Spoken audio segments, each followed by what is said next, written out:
What's happening, guys? Welcome back to another one. Here's just a little bit of feedback on what's going on. We are at the moment busy stripping the engine, but we're getting this done. I don't have a tripod today, so I'll just be giving you some updates here and there. Let's go.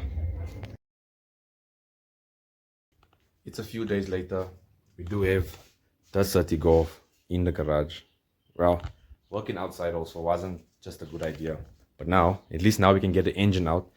So I'm just getting the 4 bolts loosened on the carburetor here. We did get our carburetor loose, so let's try and pull it loose. It seems like this gasket may go on here or something, because it's so stiff. Or maybe, can the base plate seize on the carburetor? Can he? Like it doesn't want to come off, man.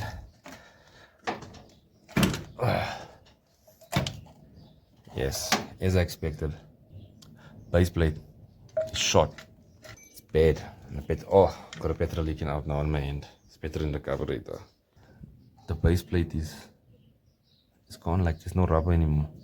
It's all stuck under the carburetor. So maybe that was causing some problems also in the performance. I'm sure it does. But let's get this carburetor out. Just unplug the idling valve.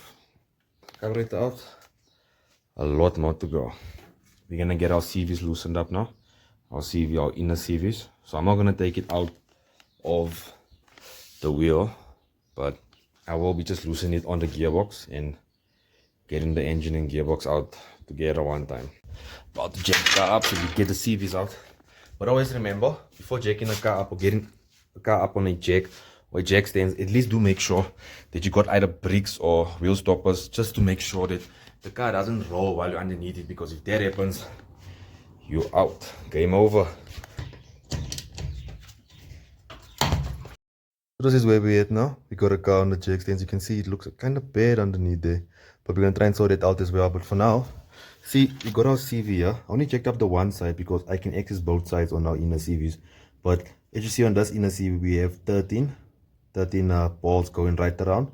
There was issues on these CVs where the Allen heads, they weren't torqued properly, so I lost a few bolts in the as well as the washers yet. Join 2 bolts together. You know what I'm talking about. I'll put up a pic on the screen for you to see. But for now, let's get the CVs out so that we can get our engine and gearbox out. I got a few bolts out, like 2 bolts I got out, but still got a few more to go. About 3 more. So that one like takes a long time to get it out. So this is definitely gonna be changed. Hell no to this. So now that we got our inner CVs out, it's time for me to loosen the 2 bolts on the shock, so I can pull this forward, so I can get that CV joint to come forward, and that way it will allow me to remove the gearbox.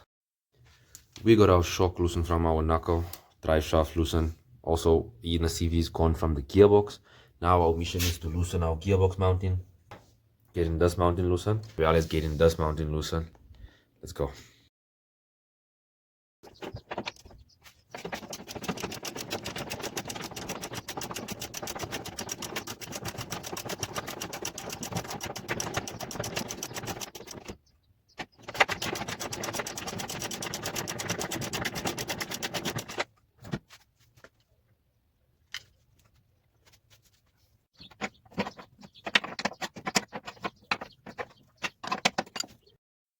And just like that, it's out. Let's get it, guys. Now, I just need somebody to help me pull it out. But until then, do like, do subscribe for episode 2. Let's get it, guys.